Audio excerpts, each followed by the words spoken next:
daw guys, nandito kami sa mall. Hanap kami ng makakainan. So, kasama ko natin si Parang Jessen at si Parang Boy. Parang Daniel! At ito nga yun, naghahanap kami ng kakainan sa loob ng mall. 2 oras nga kami nagpaikot-ikot sa labas kahanap ng makakainan. Dito nga, hindi namin alam ang orderin kasi checkwa yung nakasulat. Pogi mo sa din yung pare. Para kami. Pang-diliman talaga kayo. At naglibot-libot muna kami sa loob ng mall, baka may makikita pa kaming iba. At nung nakahanap na kami, agad-agad kami umupo at agad-agad na umorder. 2 oras nga kami naghanap sa labas kasi wala talaga kaming makitang kakainan. Ito nga yung tatlo na mamimili na ng orderin. Ano kasi yung orderin nila, ganun na rin yung sa akin. Dito nga pinatawa pa ni Paring Jessen yung magse-serve sa amin. At akala ko naman kukunin talaga yung aking cellphone. Kaya nagtawa na lang kami.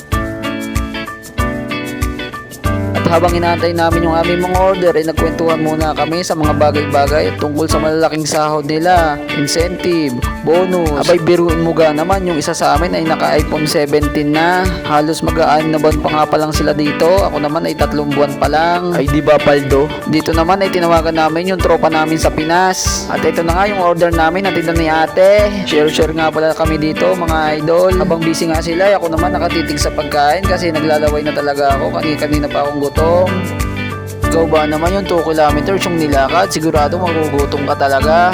Iba na talaga mga kumpare ko, Paldo. Tagal na talaga namin balak magkita-kita kaso hindi natutuloy kasi iba-iba yung aming schedule. At sabi ko nga nung unang vlog ay muntik nang hindi matuloy kasi gawa ni Papa Daniel galing camping, puyat at pagod pa. Kaya naman kumuha kami ng hotel para sa kanya. At nung natapos na kaming kumain ay naglakad-lakad muna kami at bumili ng iinumin dito sa 7-Eleven. Ang nagbayad nga pala niya si Papa Daniel dahil kaka-withdraw lang niya dito sa 7-Eleven. Pero hindi namin nakalain na may tukso. Paano naman kasi ang cute ni ate. Pusang amo pa ng muka. Kaso checkwa. Siyempre lalaki kami. Di nagkagulo yung mga kumpari ko. O diga, hindi sila magkaintindihan kung sinong kukuha ng mga iinumin.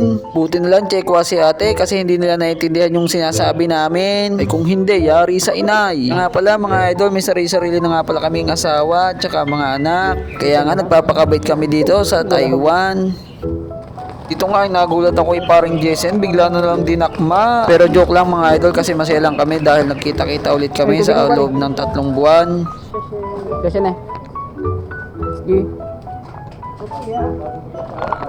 At ito nga pala mga idol, yung aming hotel na narinentahan, 2,400 NTD nga pala ang aming binayaran. Magbubuk nga pala kami ng transient kaso hindi kami umabot, fully book na. Dahil ayaw umuwi ng isa sa amin, eh nagkumuhan lang kami ng aming tulugan. Sumakay pa nga kami ng elevator kasi second floor yung aming room. Dito nga pinagkukwentuhan namin yung checkwa kasi ang bunganga. Naka-record yung yan.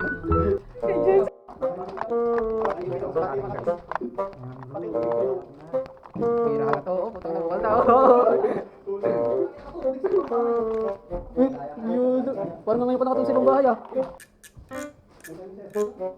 Hanggang dito na lang mga idol. Ingat!